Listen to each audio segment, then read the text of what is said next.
Salam hangat rekan-rekan semua. Bagi Anda yang Twitteran, silakan follow @bigmansirait. Mencermati keseharian kita sebagai anak bangsa. Silakan broadcast ke rekan-rekan kita. Tuhan memberkati.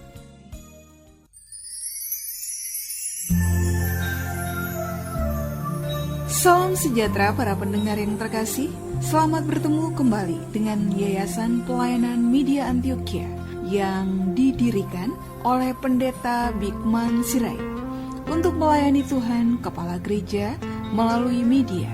Untuk memperluas wawasan umat Tuhan, PAMA juga menerbitkan tabloid Kristen Reformata, Reformata Online, Reformata Audio Streaming. Juga tersedia buku-buku karya Pendeta Bigman Sirait dan ratusan CD khotbah. Doakan dan ikutilah pelayanan PAMA di radio di berbagai kota dan pelayanan televisi di Indovision, Live Channel, Cablevision, Family Channel. Untuk informasi lebih lengkap, klik www.reformata.com www.reformata.com www.reformata.com. Kini tibalah saatnya kita akan menikmati kebenaran firman Tuhan bersama Pendeta Bigman Sirait. Selamat mendengarkan, Tuhan memberkati. Salam sejahtera saudara yang kekasih di dalam nama Tuhan Yesus Kristus. Kembali kita bertemu dan kini kita akan memikirkan satu topik yang baru tentang bagaimana sebetulnya hidup di dalam Injil. Ya, rela menderita untuk Injil.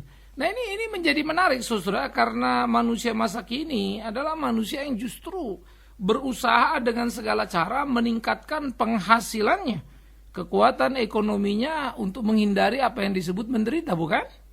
Teknologi pun dibuat untuk mempermudah supaya jangan jadi capek dan seterusnya.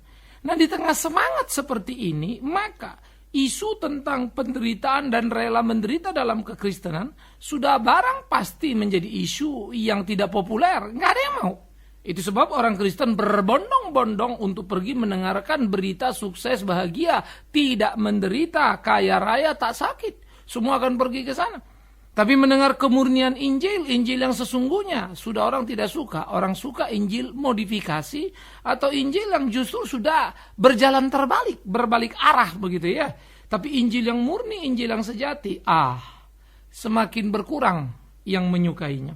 Namun Alkitab mengatakan begitu, maka suka atau tidak, kita harus membuat pilihan dalam hidup kita. Kita tidak bisa menjadi orang Kristen yang oportunis, bukan? Nah, apa yang dikatakan Alkitab tentang hal ini? Rasul Paulus berbicara di dalam Filipi pasal yang pertama. Filipi 1:27 sampai 30. Demikian firman Tuhan. Filipi 1:27 sampai 30.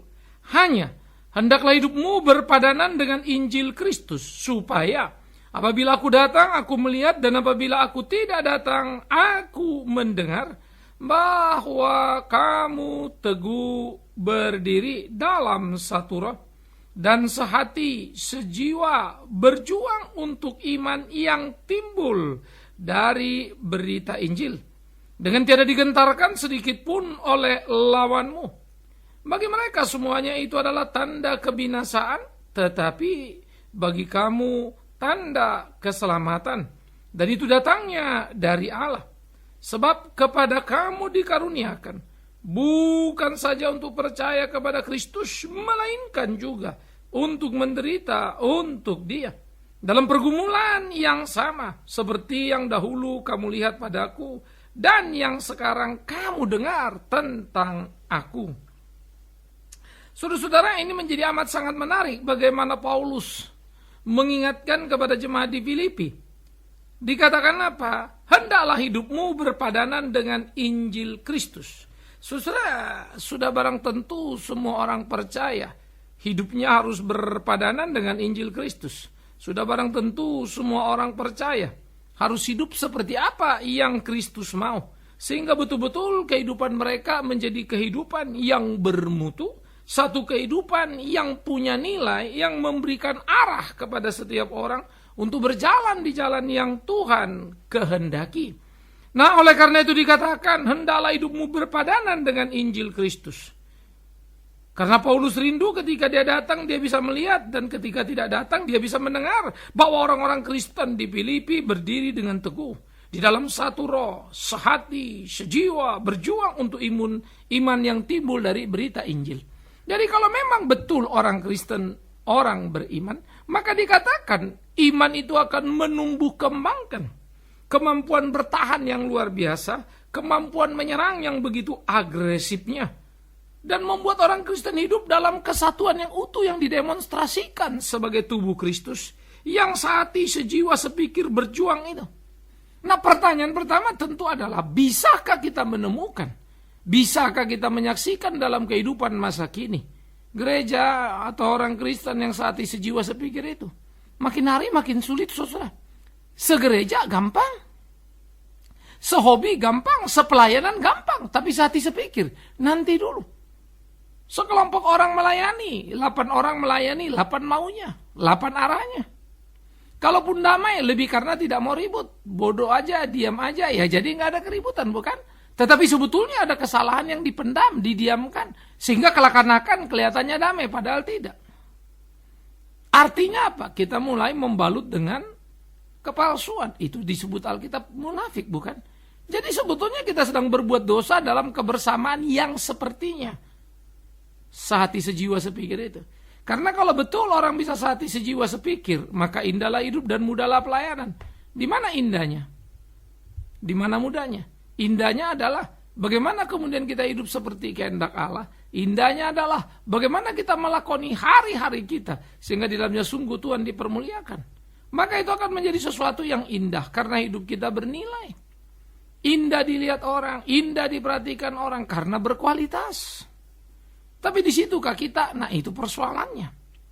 Oleh karena itulah kita perlu untuk memikirkan, kita perlu untuk mempertimbangkan sejauh mana sebetulnya kita hidup di dalam takut akan Tuhan. Sehingga kita mengerti bahwa ketika kepada kita sudah dinyatakan iman percaya kepada Kristus itu, maka itu harus menjadi iman yang terwujud. Itu yang pertama. Iman yang bisa dilihat, iman yang bisa diukur, ya, dirasakan, diuji, ya.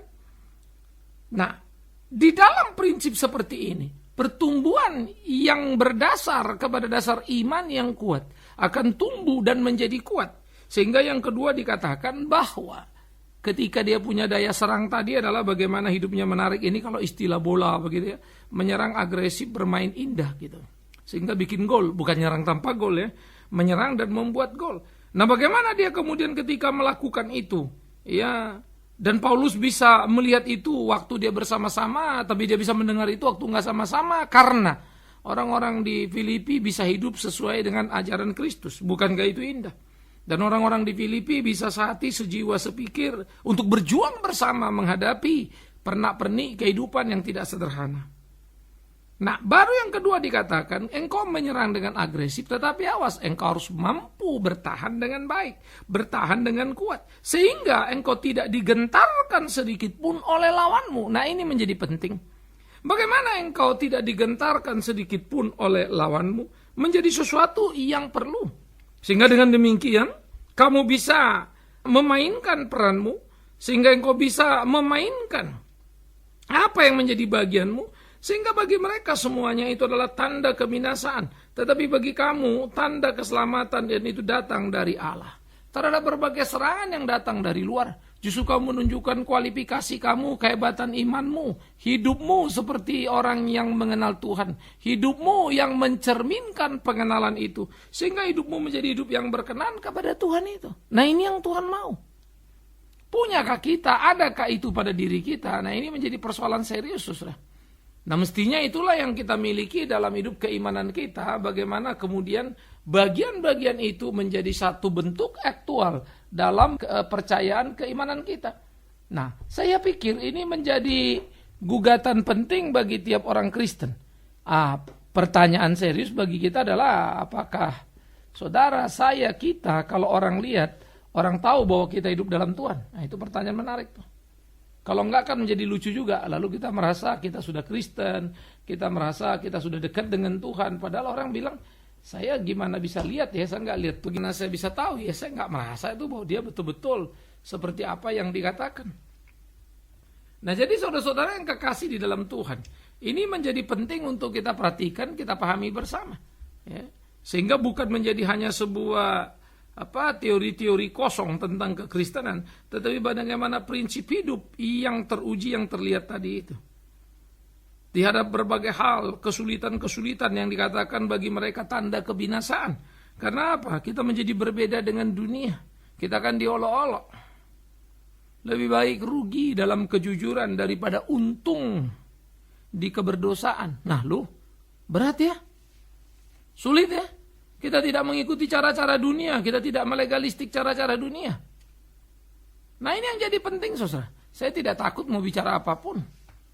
Karena saya tidak punya hitung-hitungan atau kemunafikan apapun yang saya sembunyikan. Ya, saya kalau mau marah, saya lepas marah. Ini saya manusia biasa. Saya tidak suka menutup-nutupi, seakan-akan saya pendeta yang tidak marah. Oh, nanti dulu. Jadi marah benar, Pak? Bukan benar, salah. Tetapi saya tidak mau memanipulasi kesalahan saya sehingga tampaknya saya orang tidak bersalah. Salah, saya harus belajar berubah. Itu betul. Ya, ini saya, ini gaya saya, ini cara saya. Saya tidak akan hidup dalam tata krama sopan santun yang dibuat-buat, yang menghilangkan kemurnian, keutuhan dari kebenaran itu. Tapi saya juga tidak mau asal, bukan, karena saya mau belajar. Bagaimana misalnya lebih tertib hidupnya, bagaimana lebih menyenangkan orang, sehingga saya mesti mendisiplin diri. Bahwa ada cara yang saya sukai, kalau nggak benar saya mesti berubah. Tidak bisa saya pertahankan lalu bilang, ya ini saya. Ya nggak bisa, karena hidup ini bukan saya saja. Hidup ini ada yang lain, bukan? Di dalam keluarga ada istri, ada suami, ada anak, ada orang tua. Keluarga lebih besar lagi ada mertua. Ya. Dan akan lebih besar lagi ada ipar dan seterusnya. Kakak, adik. Nah, saya mesti tertib. Waduh, susah ya. Berat ya. Begitulah gambaran kehidupan ketika orang mengenal Tuhan. Maka dikatakanlah, menjadi poin yang paling penting apa? Karena kepada kita dikaruniakan, dikatakan bukan saja percaya pada Kristus, tetapi juga menderita untuk Dia. Artinya dengan mengenal Dia kita hidup sesuai kehendaknya. Bahwa hidup sesuai kehendaknya tidak menyenangkan, menyakitkan, membuat kita jadi sulit. Pembalasan tidak bisa kita lakukan begitu saja, tapi harus tertib. Ya, saya misalnya ada orang salah, kalau saya jeblosin ke penjara kan senengnya. Selesai kan gitu. Ya. Tapi kalau orang itu mau mengakui salah, saya mesti berbesar jiwa dong.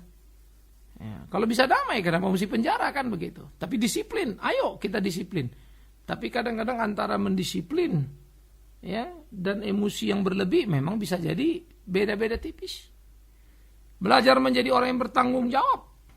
Nah itu menjadi sangat penting. Nah oleh karena itulah saudara-saudara yang dikasihi oleh Tuhan Yesus Kristus.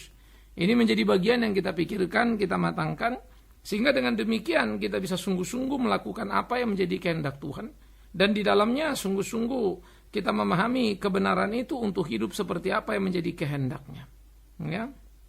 Nah, inilah yang harus kita perhatikan dan inilah yang harus kita pikirkan. Jadi saudara-saudara yang dikasihi oleh Tuhan Yesus Kristus, bagaimana hidup kita berpadanan dengan Injil? Bagaimana ketika kita datang, ya? Dan kemudian ketika Paulus datang itu bisa melihat, kalau nggak ada dia bisa mendengar. Begitulah kehidupan umat, supaya di tengah kesulitan dia sadar bahwa hidup bukan hanya dianugerahkan percaya pada Kristus, tapi menderita untuk Dia. Berbeda dengan dunia, itu kesulitan tersendiri. Rasanya tidak enak kalau bisa memukul orang tapi harus mengalah. Rasanya tidak enak kalau bisa menghabisi orang tapi harus mengasihi. Waduh, sakit. Kan gitu. Tetapi tahukah kita, Yesus yang seharusnya menghukum kita malah jadi terhukum. Yesus yang seharusnya menumpahkan murkanya karena dosa-dosa kita, malah menjadi korban dosa itu.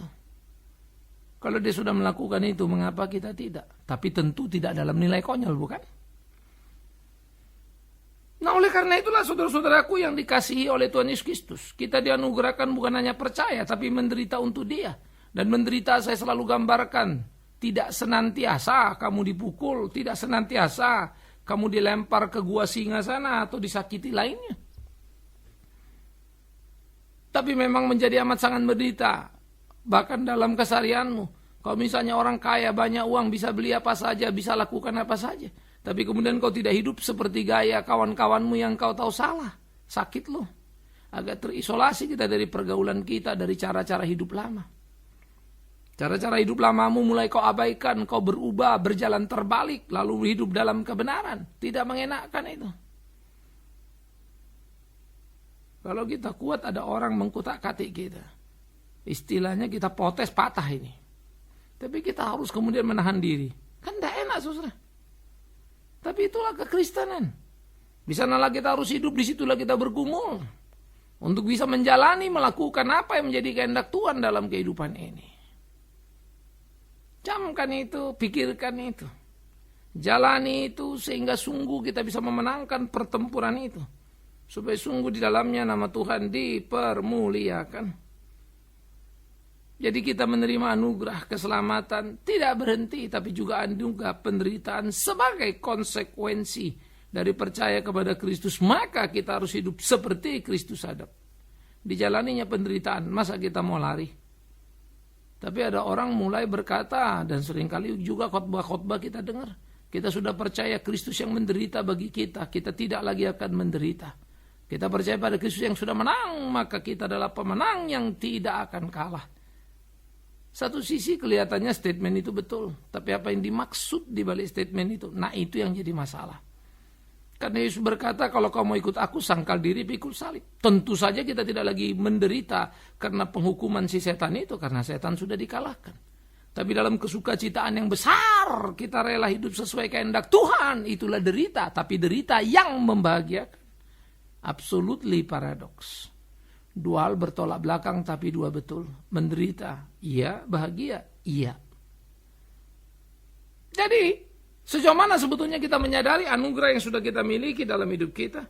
Sejauh mana sebetulnya kita melihat dan memahami nilai hidup Kristiani yang kita jalani? Maukah, beranikah kita mengatakan bahwa kita memang sudah Kristen? Atau tidakkah engkau merasa malu dengan hal itu? Oleh karena itu, saudara-saudara yang dikasihi Tuhan Yesus Kristus, bagian-bagian inilah yang perlu kita pikirkan dalam hidup dan kita tumbuh kembangkan.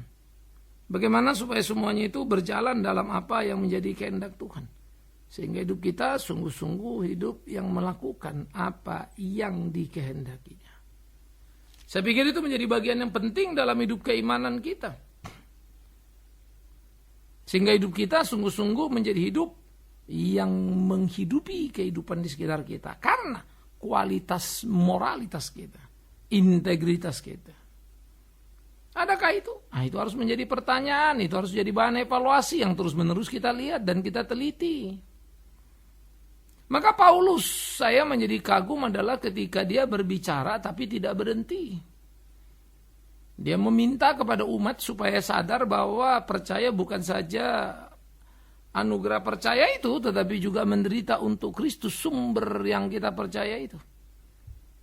Apa yang dikatakan oleh Paulus menarik ketika dia membuat dirinya menjadi ukuran dari semuanya. Seperti yang kau lihat padaku. Waduh, bagi saya itu mengagumkan. Seperti yang kau lihat padaku. Iya, saudara-saudara. Apa yang kita lihat pada Kristus? Bahwa dia sudah melakukan apa yang semestinya menjadi konsekuensi dari kegagalan hidup kita. Bahwa dia menjalani itu dalam sebuah kesukaan yang penuh untuk menjadikan itu hidup utuh dalam apa yang menjadi kehendak yang penuh dari Bapa. Sehingga apa yang menjadi gugatan dalam kehidupan keimanan didemonstrasikan oleh Kristus dalam kerelaan. Dan Paulus mengikuti itu menjadi teladan bagi para muridnya. Maka Paulus berkata, kalau kau lihat aku seperti Kristus menderita, begitu aku menjalaninya. Kau tahu aku dulu seperti apa. Tetapi bukan berarti sekarang tidak lagi. Sekarang pun bagaimana? Memang sama. Paulus 3 tahun kurang lebih dia harus ada di tanah Arab, terisolasi. Padahal dia sudah jadi seorang scholar kelas tinggi di antara para imam. Dapat kebijakan pengeksekusian yang paling tinggi. Semua mendadak berubah. Itu pernah dikatakannya, yang dulu kuanggap untung itu sampah.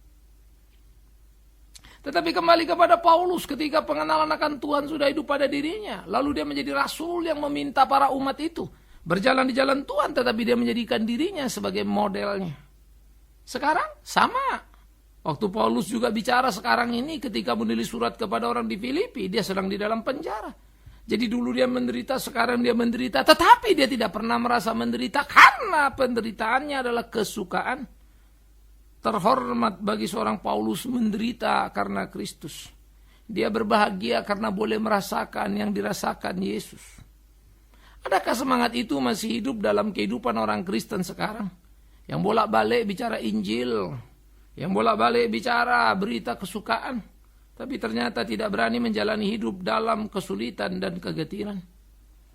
Orang-orang yang kemudian, kalau kita bilang di kantor orang ribut urusan gaji, naik gaji apa enggak naik gaji, kenapa enggak naik, lalu demonstrasi, tidak mencukupi dan seterusnya. Sementara, apakah di kalangan dunia rohani, di kalangan gereja hal itu tidak terjadi? Celakanya, sama saja. Sehingga semua orang berebut dan berharap untuk mendapat fasilitas dan semua yang bagus, bukan? Tidak ada yang salah dengan itu. Tapi ketika semangat mencapai itu, nah itu yang persoalan. Lah kalau gereja cukup mampu, jemaat cukup mampu. Kalau tidak, masa standar harus dipenuhi dan dipaksakan. Sebaliknya juga, dengan itu orang berusaha dan banyak yang kemudian mau menjadi pemberita Injil. Bahkan kemudian mungkin menjadi pendeta dan ditabiskan di sana sini. Namun itu menjadi alat bantu saja untuk mencari apa yang menjadi keinginan hati. Karena apa yang menjadi keinginan hati itulah yang menjadi tujuan. Ironis ya. Akhirnya orang memperkaya diri. Kekayaan selalu menjadi isu, menjadi cerita yang dinomorsatukan. Padahal mengenal Kristus adalah pusat kebahagiaan yang luar biasa. Tidak ada sejumlah rupiah, tidak ada setumpuk harta, tidak ada keterkenalan yang hebat yang bisa memberi bahagia seperti yang diberikan Injil. Kebahagiaan karena semua tadi itu, sandang, pangan, papan, materi, popularitas itu hanyalah kebahagiaan yang semu. Itu pleasure, senang-senang. Bahagia itu datang dari dalam keluar, bukan dari luar saja ke dalam. Karena pengenalan akan Kristus. Sehingga hati pikiran kita diperbaharui, memancarkan sukacita dan kekuatan yang luar biasa. Ayo saudara-saudaraku yang kekasih, kita belajar untuk rela menderita demi Injil. Belajar mencintainya, karena memang kepada kita dianugerahkan bukan hanya percaya tapi menderita untuk Dia. Dan Paulus sebagai rasul telah menjalani itu, menikmati itu, bersyukur atas itu. Di mana alasan kita untuk melarikan diri? Kecuali memang kita masih cinta dunia ini. Kita masih cinta tumpukan harta benda. Kita masih cinta status dan segala sesuatunya. Kaya bukan dosa, tapi jangan lupa miskin bukan aib. Naik karier mencapai posisi tertinggi, itu bukan malapetaka. Justru menjadi anugerah ilahi. Tetapi terikat dengan cara pikir dunia, cara ukur dunia, itu yang masalah. Apalah gunanya kita pelayanan, hidup di dalam gereja, lingkup, bahkan mungkin sampai berkhotbah itu. Tapi sebetulnya nilai-nilai kita sama dengan nilai dunia yang menjadikan materi tujuan hidup. Padahal materi hanyalah alat, bukan? Kalau alat boleh ada, boleh tidak, kan begitu. Itu cuma alat bantu. Dia hanya diperlukan ketika dia peran ada satu. Tapi kalau tujuan, dia tidak sesaat, bukan waktu diperlukan atau tidak diperlukan. Tujuan hidup adalah yang menghidupi kehidupan kita, yang harus terus bergerak dinamis, yaitu apa? Percaya kepada Kristus dan menderita untuk Dia. Ya, jangan bilang, walau itu anak Tuhan gak bisa kaya, salah Anda. Tapi jangan kaya dengan menghalalkan segala cara. Jangan berkuasa dengan menipu sini dan sana. Karena itu jalanilah hari dalam kejujuran yang penuh, Injil yang murni. Jangan dimodifikasi apalagi dimanipulasi untuk kepentingan diri. Kiranya kita diteguhkan, diingatkan.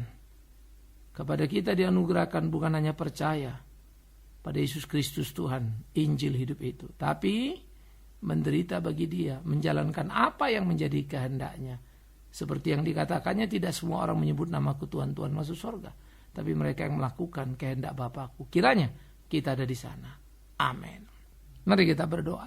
Kami bersyukur, kami berterima kasih ya Tuhan untuk cinta kasih-Mu dalam hidup kami. Bersyukur, berterima kasih untuk pimpinan-Mu. Kami berdoa menyerahkan hidup kami, biar dijadikan Tuhan seperti apa yang menjadi kehendak Tuhan. Dan kiranya kami belajar menyukai yang disukai Tuhan, menjalani penderitaan tanpa pernah menjual iman. Tuhan, tolonglah. Demi Yesus Kristus sumber berkat sejati itu. Kami berdoa, kami memohon. Amin.